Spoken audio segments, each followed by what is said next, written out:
साथियों नमस्कार। आज हम बात करने वाले हैं आदिकाल का। हमारा यहाँ पर चैप्टर का ये प्रोसेसिंग चल रही है। आप सबको पता होगा कि हम लोग आदिकाल के ऑब्जेक्टिव क्वेश्चन पढ़ रहे हैं और ये आदिकाल से संबंधित एक सेकंड वीडियो है साथियों। शायद आपको अच्छा लग रहा है या अच्छा नहीं लग रहा है, ये मुझे पता नहीं है, लेकिन मैं आप लोगों को ये एक बहुत अच्छी सीरीज है, आप लोगों को मैं दे रहा हूँ। मेरे हिसाब से आप लोगों के लिए अच्छी ही होगी। साथियों, अगर आपको अच्छा लग रहा है तो जरूर से जरूर कमेंट करके बताइए कि कैसा लग रहा है, उसे कंटिन्यू रखें या नहीं रखें। साथियों, अगर पहली बार आप आए हो तो जरूर लाइक और शेयर जरूर करें, सब्सक्राइब करें चैनल को, ताकि आपको इसका बेनिफिट आगे भी मिलता रहे। साथियों, आदिकाल से संबंधित एक सेकंड वीडियो है, यानी कि 11 नंबर का वीडियो हम लोग डालेंगे। और आदिकाल का देखें तो सेकंड वीडियो है। साथियों, मैंने प्लेलिस्ट में हिंदी साहित्य के इतिहास के प्लेलिस्ट में इन सभी वीडियो को मैं डाल रहा हूँ।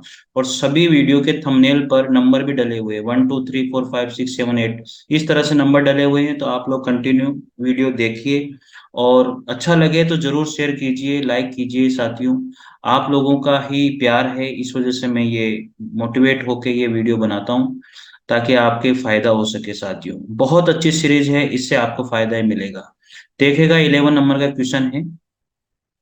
इसमें दिया हुआ है, आदिकाल को चारण काल इनमें से किस साहित्य इतिहास के लेखन लेखक ने कहा है।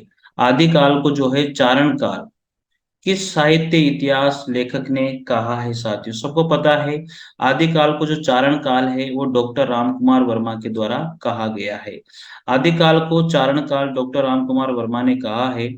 डॉक्टर रामकुमार वर्मा ने हिंदी साहित्य का आलोचनात्मक इतिहास। साथियों, सबको पता है हम लोगों ने हिंदी साहित्य का नामकरण और ये सारी चीजें हम लोगों ने पढ़ा है। आदिकाल का नामकरण वगैरह भी, प्रवृत्तियां वगैरह भी, सब कुछ हमने देखी है। इससे पहले प्रॉपर आदिकाल के क्वेश्चन तो अब आने लगे हैं साथियों। तो आदिकाल को जो चारण काल कहा है वो डॉक्टर रामकुमार वर्मा के द्वारा कहा गया। और हिंदी साहित्य के इतिहास में जो इनकी रचना रही है वो रही है हिंदी साहित्य का आलोचनात्मक इतिहास। तो आलोचनात्मक इतिहास की बात जहां पर भी करेंगे वहां पर डॉक्टर रामकुमार वर्मा का नाम आएगा। और ये इन्होंने कब लिखा, कब प्रकाशित हुआ था? 1938 ईस्वी में। ठीक है। इतिहास ग्रंथ रहा है। डॉक्टर रामकुमार वर्मा ने आदिकाल को संधि एवं चारण काल भी कहा है। तो साथियों, आप लोगों को याद रखना है अच्छे से, संधि और चारण काल भी डॉक्टर रामकुमार वर्मा के द्वारा ही कहा गया है। देखिएगा, सबसे मेन बात यह है कि क्वेश्चन ही नहीं है ये क्वेश्चन ही नहीं है साथियों, इसका पूरा सार है। एक क्वेश्चन के नाम पर है, बस एक क्वेश्चन है, लेकिन मैं ये कहूंगा कि क्वेश्चन नहीं, ये मतलब ये मान के चलिए कि पूरा निचोड़ है उस क्वेश्चन का। तो बहुत अच्छी सीरीज है साथियों। आपका प्यार, आपका दुलार इस सीरीज को मिल रहा है। आपके कमेंट जब आते हैं तो अच्छा लगता है, आप अच्छे कमेंट करते हो साथियों। और आपको अच्छा लगे तो प्लीज सब्सक्राइब कर लीजिए। और जरूर से जरूर कमेंट करके जरूर बताइए साथियों कि सर बहुत अच्छी सीरीज है और आप कंटिन्यू रखिए, तो मुझे थोड़ा सा अच्छा मोटिवेट होता हूँ और अच्छा मैं करने की कोशिश करता हूँ। अगला अगली लाइन है, डॉक्टर मोहन अवस्थी ने आदिकाल को आधार काल कहा है। साथियों, तो देखिए अगला प्रश्न ये बन जाता है, डॉक्टर मोहन अवस्थी ने जो है आदिकाल को क्या कहा? आधार काल कहा। इस तरह से क्वेश्चन बन जाता है। फिर अगला है, शिव सिंह सेंगर ने शिव सिंह सरोज 1883 ईस्वी में एक इतिहास ग्रंथ लिखा। ठीक है। अब देखिए, अब यहाँ पर जो है आदिकाल को अलग अलग लोगों ने, अलग अलग लेखक ने, अलग अलग ग्रंथकारों ने, अलग अलग रचनाकारों ने अलग अलग नाम दिए हैं। तो कितना अच्छा क्वेश्चन एक बन जाता है। जो चारण काल कहा है वो किसने कहा है? आदिकाल को डॉक्टर गिरेशन के द्वारा कहा। आरंभी काल किसने कहा? मिश्र बंधुओं ने कहा। बीज वपन काल किसने कहा? महावीर प्रसाद द्विवेदी ने आदिकाल को कहा। आदिकाल को वीरगाथा काल आचार्य रामचंद्र शुक्ल ने कहा। आदिकाल को आदिकाल हजारी प्रसाद द्विवेदी ने कहा। सिद्ध सामंत काल राहुल सांकृत्यायन के द्वारा कहा गया है। साथियों, इसमें सबसे बड़ी दिक्कत क्या हो रही है कि जो चारण काल है वो तो डॉक्टर जॉर्ज अब्राहम ग्रेसन के द्वारा कहा गया है, ये मैं भी मानता हूं, लेकिन क्वेश्चन के अंदर जो है डॉक्टर जॉर्ज अब्राहम ग्रेसन नहीं दिया हुआ, तो फिर आपको डॉक्टर रामकुमार वर्मा लगाना ही पड़ेगा। ठीक है। अब अगर ये संधि चारण काल दे देते तो डॉक्टर रामकुमार वर्मा 100% करेक्ट हो जाते। तो यहाँ पर डॉक्टर राम कुमार वर्मा की जगह डॉक्टर गिरीशन आना चाहिए था, लेकिन नहीं आया, तो फिर अपन को यही लगाना पड़ेगा साथियों। इसलिए आप अच्छे से ध्यान से रखिए, संधि और चारण काल जो है डॉक्टर राम कुमार वर्मा ने कहा है आदिकाल को, और चारण काल डॉक्टर जॉर्ज अब्राहम गिरीशन ने कहा है। और आप सबको पता है कि डॉक्टर मोहन अवस्थी ने जो है आदिकाल को आधार काल कहा। शिव सिंह सेंगर ने शिव सिंह सरोज 1883 में लिखी थी, इतिहास ग्रंथ है। तो डॉक्टर गिरीशन चारण काल कहते हैं, मिश्र बंधु आरंभिक काल कहते हैं, महावीर प्रसाद द्विवेदी बीज वपन काल कहते हैं। साथियों इसमें कंफ्यूज हो गए आप, बीज वपन काल जो है महावीर प्रसाद द्विवेदी और हजारी प्रसाद द्विवेदी में, इसमें कंफ्यूज हो गए। लेकिन हजारी प्रसाद को आदिकाल के लिए है, आदिकाल जो कहा है आदिकाल को हजारी प्रसाद, इस तरह का साउंड आप देख लेना। बीज वपन काल में महावीर, वीर जहां पर आ रहा है बीज वपन काल हो जाएगा। वीर गाथा काल आचार्य रामचंद्र शुक्ल का आपको अच्छे से याद है, इसमें कोई दिक्कत नहीं है। शिव सिंह सरोज किसने लिखी? शिव सिंह सेंगर के द्वारा लिखी गई 1883 में, एक हिंदी साहित्य का इतिहास ग्रंथ रहा है। अगला प्रश्न है 12 नंबर का, देखो अब इसमें कितने प्रश्न बन जाते हैं, 1 2 3 4 5 6 7 8, देखो यहाँ पर ये 9 और ये 10, 10 क्वेश्चन बन जाते हैं, एक ही क्वेश्चन के अंदर 10 क्वेश्चन हो रहे हैं। अगला प्रश्न है, अमीर खुसरो हिंदी साहित्य के किस काल से संबंधित कवि हैं? जो अमीर खुसरो है वो हिंदी साहित्य के आदि काल से संबंधित कवि माने जाते हैं साथियों। किससे संबंधित कवि माने जाते हैं? आदि काल से संबंधित कवि माने जाते हैं। किससे संबंधित कवि हैं? आदि काल से संबंधित। तो अमीर खुसरो जो है हिंदी साहित्य के किस काल से संबंधित थे? आदि काल से संबंधित थे। अमीर खुसरो हिंदी साहित्य के आदिकाल से संबंधित कवि हैं। अब अमीर खुसरो को पूरी डिटेल दी हुई है साथियों, यहाँ पर देखिए आप। अमीर खुसरो 1253 से 1325 ईस्वी तक रहे। इनका वास्तविक नाम अब्बुल हसन था। अमीर अमीर खुसरो निजामुद्दीन औलिया के शिष्य थे। अमीर खुसरो को खड़ी बोली हिंदी का आदि कवि माना जाता है। खुसरो ने दिल्ली के सिंहासन पर 11 राजाओं का आरोहण देखा, मतलब 11 राजाओं का शासन देखा। डॉक्टर ईश्वरी प्रसाद ने अमीर खुसरो को महाकवि और कवियों में राजकुमार की संज्ञा दी है। ये लाइन आपको कहीं नहीं मिलेगी। डॉक्टर ईश्वरी प्रसाद ने जो है अमीर खुसरो को, याद रखना किसने? डॉक्टर ईश्वरी प्रसाद ने अमीर खुसरो को महाकवि या कवियों में राजकुमार की संज्ञा दी है। विद्वानों ने अमीर खुसरो द्वारा रचित ग्रंथों की संख्या 100 बताई है। इनमें से प्रमुख ग्रंथ हम लोग यहाँ देखते हैं, खालिक बारी, पहेलियां, मुकरियां, दो सूखने और गजल, ये अमीर खुसरो के ग्रंथ हैं। एक बार फिर देखते हैं, अमीर खुसरो किस काल से संबंधित थे? आदि काल से संबंधित थे। अमीर खुसरो जो है 1253 से 1325 ईस्वी तक रहे। इनका वास्तविक नाम अब्बुल हसन था। अमीर खुसरो के गुरु, अमीर खुसरो जो है निजामुद्दीन औलिया के शिष्य थे, अर्थात इनके गुरु निजामुद्दीन औलिया रहे हैं। अमीर खुसरो को खड़ी बोली हिंदी का आदि कवि कहा जाता है। खुसरो ने दिल्ली के सिंहासन पर 11 राजाओं का आरोहण देखा था। डॉक्टर ईश्वरी प्रसाद ने अमीर खुसरो को महाकवि और कवियों में राजकुमार की संज्ञा दी। किसने? डॉक्टर ईश्वरी प्रसाद ने। और इनके द्वारा रचित ग्रंथों की संख्या 100 है, लेकिन मुख्य तो यही है। कौन से? खालिक बारी, पहेलियां, मुकरियां, दो सूखने और गजल। देखिए आप, अमीर खुसरो के बारे में सब कुछ दे दिया। अगला है 13 नंबर का क्वेश्चन, दान वाक्यावली के रचनाकार कौन है? आगे ना देखो यहाँ पर, दान वाक्यावली के रचनाकार विद्यापति हैं। ये हम लोगों ने अच्छे से देखा था। आगे अगला, इस प्रश्न के अंदर बहुत सारी चीजें दी हुई है, दान वाक्यावली, पदावली, तो ये विद्यापति की ही है। विद्यापति के गुरु का नाम पंडित हरि मिश्र था। विद्यापति के जो गुरु थे उनका नाम था पंडित हरि मिश्र। किसके गुरु का नाम? विद्यापति के। तो विद्यापति के गुरु का नाम पंडित हरि मिश्र था, तथा ये बिहार प्रांत के दरभंगा जिले के विपसी नामक गांव के रहने वाले थे। विद्यापति जो है तिरहुत के राजा शिव सिंह और कीर्ति सिंह के राज दरबारी कवि थे। मतलब विद्यापति के बारे में सब कुछ डिटेल दे दी इसने। देखो, दान वाक्यावली किसकी रचना है? विद्यापति की रचना है। विद्यापति के गुरु का नाम क्या था? पंडित हरि मिश्र। ये बिहार प्रांत के रहने वाले थे, दरभंगा जिले के थे, विपसी गांव के थे। और ये तिरहुत के राजा शिव सिंह और कीर्ति सिंह के राज दरबारी रहे। कौन? विद्यापति। बताओ कितने सारे क्वेश्चन यहाँ से बन जाते हैं। आगे बात करते हैं। विद्यापति द्वारा रचित जो है दान वाक्यावली एक संस्कृत ग्रंथ है। जो विद्यापति के द्वारा रचित जो है दान वाक्यावली क्या एक संस्कृत ग्रंथ है, जिसमें इन्होंने राजा शिव सिंह की वीरता और उदारता का चित्रण किया है साथियों। सबसे मेन बात तो यह है कि दान वाक्यावली किसने लिखी? विद्यापति के द्वारा रचित है, एक संस्कृत ग्रंथ है। और इसमें क्या है? राजा शिव सिंह की वीरता और उदारता का वर्णन है। क्योंकि वीरता और उदारता दान से संबंधित है, तो उदारता वाली बात तो इसमें आएगी आएगी। लेकिन संस्कृत ग्रंथ है ये, इस चीज का आप लोग ध्यान रखिएगा। विद्यापति ने 3 भाषाओं में रचना करी थी। सबसे पहले आपको पता है कि संस्कृत में, फिर अवध में और मैथिली में। तो कीर्ति लता और कीर्ति पता का सबको पता है कि अवध भाषा में लिखी गई थी। और दान वाक्यावली आप सबको पता है संस्कृत भाषा में लिखी गई। 6 से 7 रचनाएं इनकी संस्कृत भाषा में थी, सबको पता होगा। हमने पहले वाले वीडियो में ये क्वेश्चन का अच्छे से निचोड़ निकाला था। विद्यापति के अन्य संस्कृत ग्रंथ है शैव सर्वस्व सार और गंगा वाक्यावली, ये भी संस्कृत में लिखा। विद्यापति ने मैथिली भाषा में पदावली, गोरक्ष विजय नाटक, गोरक्ष विजय क्या एक नाटक है।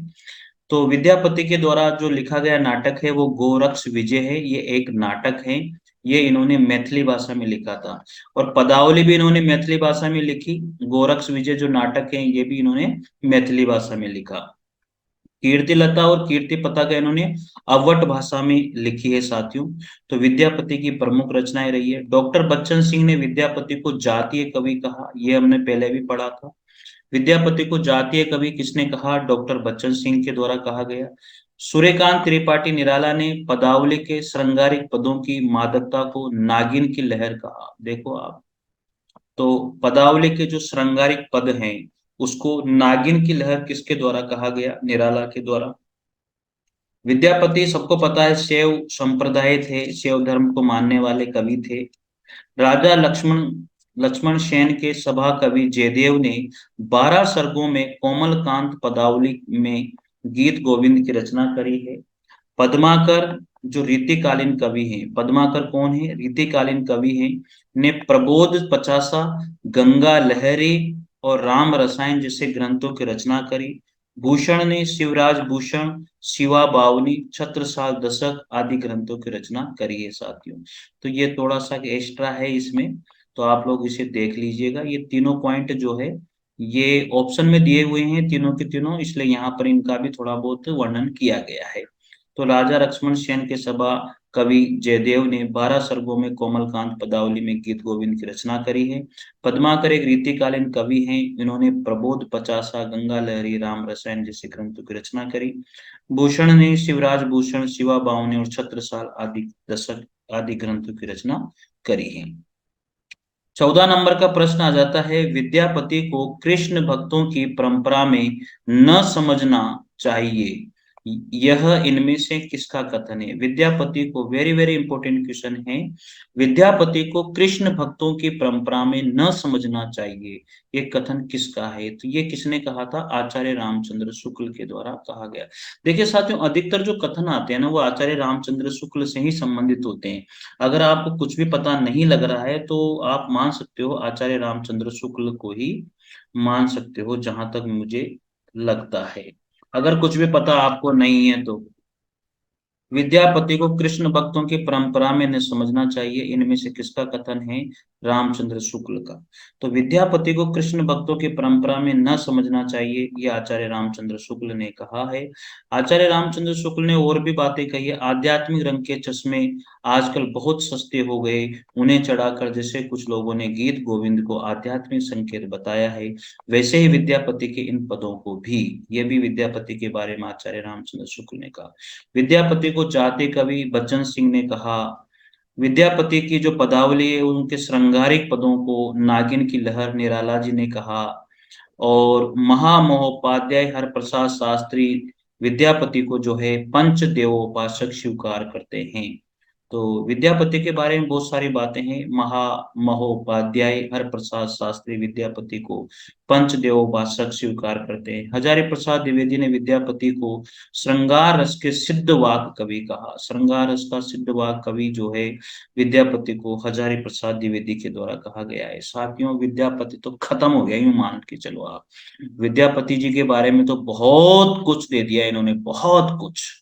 आपके भी नोट्स में भी नहीं होगा, ये मान लो आप, डिटेल में लिखी हुई चीजों में भी नहीं होगा। इतनी बातें यहाँ पर हमने विद्यापति जी के बारे में कर ली है साथियों। मेरे हिसाब से आपको भी अच्छा ही लग रहा होगा साथियों। और अगर अच्छा लग रहा है ना, तो दिल से अगर अच्छा लग रहा है तो जरूर चैनल को सब्सक्राइब कर लीजिए, लाइक कीजिए साथियों, और कमेंट करके आप बताइए, तो मुझे भी पता लगे कि आपको अच्छा लग रहा है।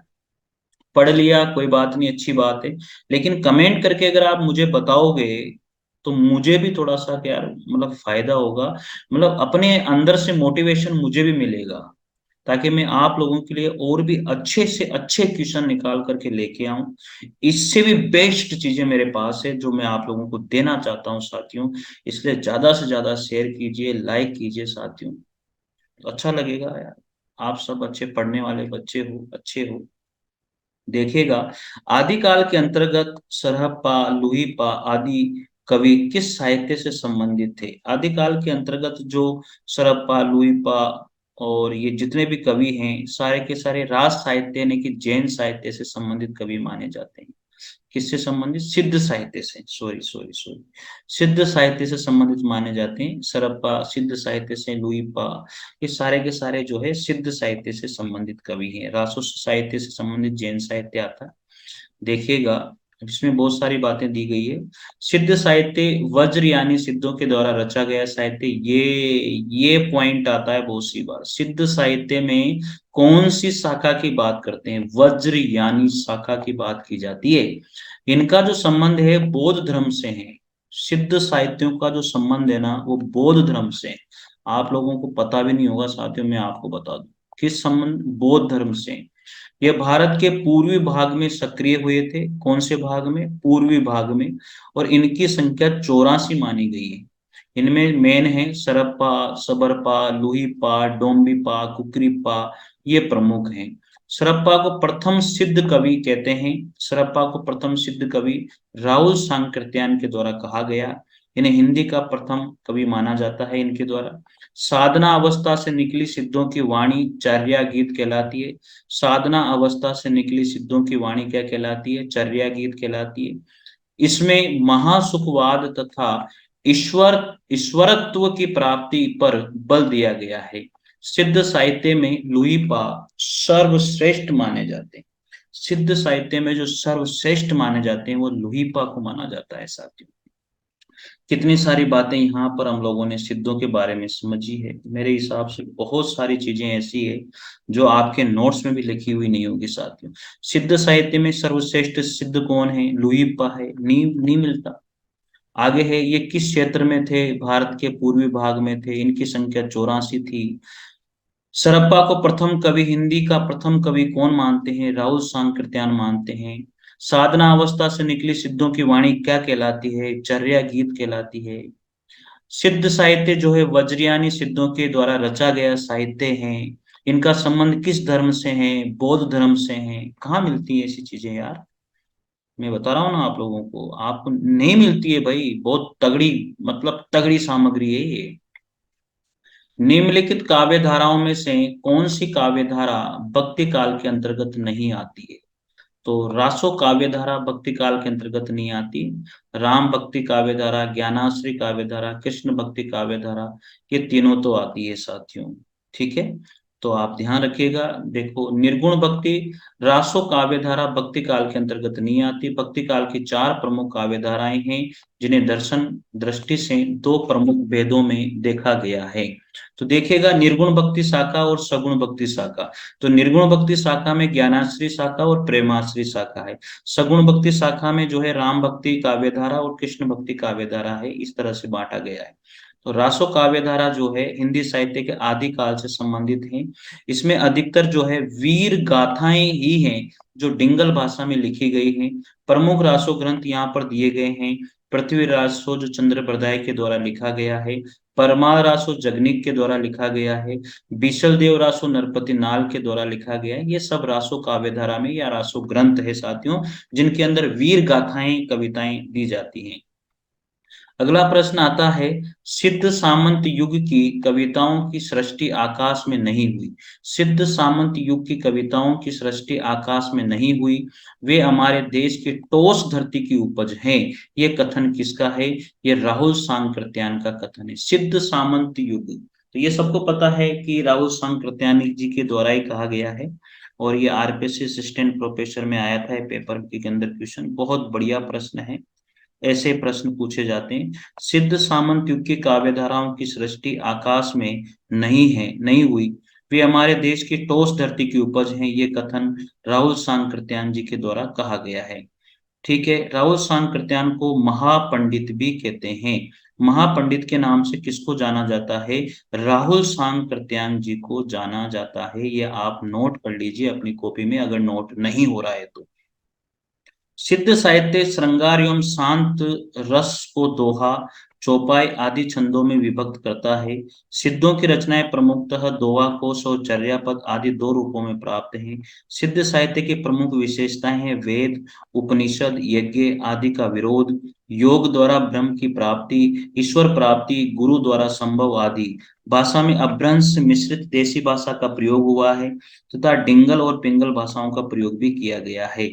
माया मोह का इन्होंने खंडन और त्याग की आवश्यकता इन्होंने बताई है साथियों। 15 नंबर का क्वेश्चन है, जिस साहित्य में केवल धार्मिक उपदेश हो उससे वह 18 नंबर का प्रश्न है, 15 नहीं 18 नंबर का। जिस साहित्य में केवल धार्मिक उपदेश हो उससे वह साहित्य निश्चित रूप से भिन्न है, जिसमें धर्म भावना प्रेरक शक्ति के रूप में काम कर रही हो। धार्मिक साहित्य होने मात्र से कोई रचना साहित्य कोटि से अलग नहीं की जा सकती। ये कथन किसका है साथियों? तो ये कथन है आचार्य हजारी प्रसाद द्विवेदी जी का। किसका कथन है?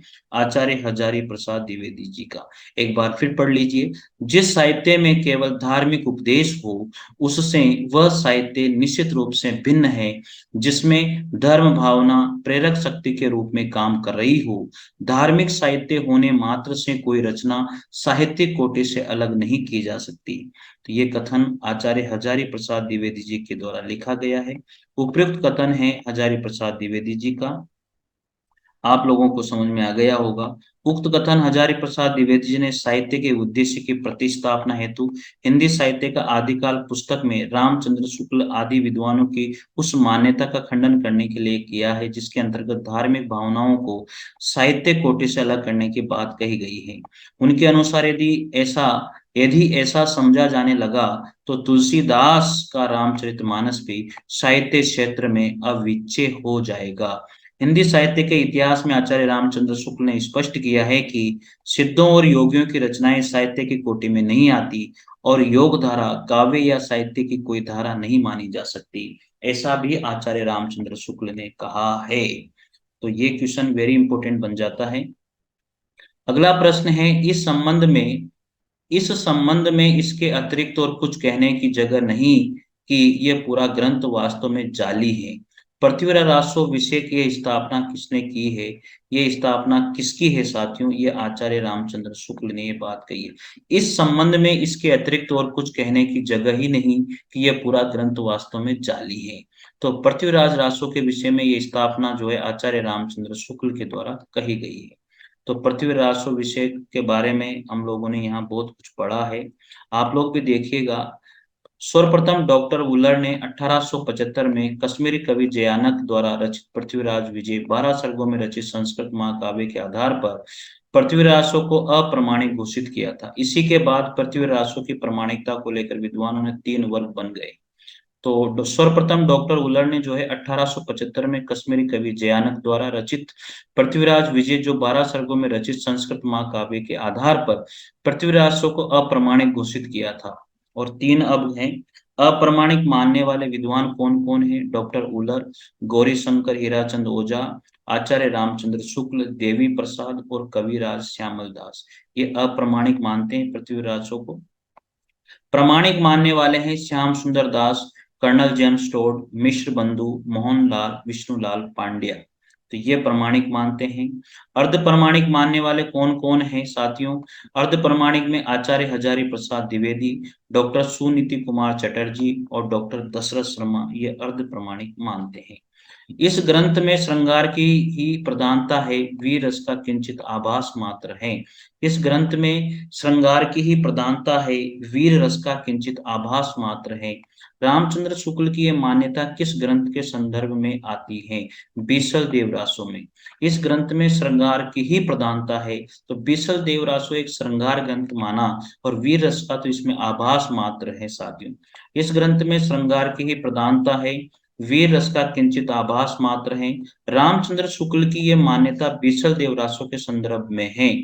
अपने ग्रंथ हिंदी साहित्य का इतिहास 1929 के आदिकाल के प्रकरण 3 में देश भाषा काव्य उपशीर्षक के अंतर्गत शुक्ल जी मानते हैं कि नरपति नाल कवि विग्रहराज चतुर्थ बीसल देव को समकालीन था। कदाचित यह राजकवि था। इसने बीसल देव रासो नामक एक छोटा सा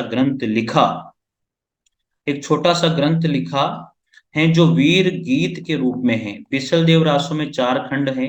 नालाहा के इस बिसल देव रासो में जैसा कि होना चाहिए था, न तो उक्त वीर राजा की ऐतिहासिक चढ़ाइयों का वर्णन है, न उसके शौर्य पराक्रम का। इस प्रकार इस ग्रंथ में श्रृंगार की ही प्रधानता है, वीर रस का किंचित आभास मात्र है साथियों। तो साथियों, ये पृथ्वी रासो चंद्रप्रदाय का है, बिसल देव रासो नरपति नाल का है, कुमार रासो दलपति विजय का है, विजय पाल रासो नल सिंह का है साथियों।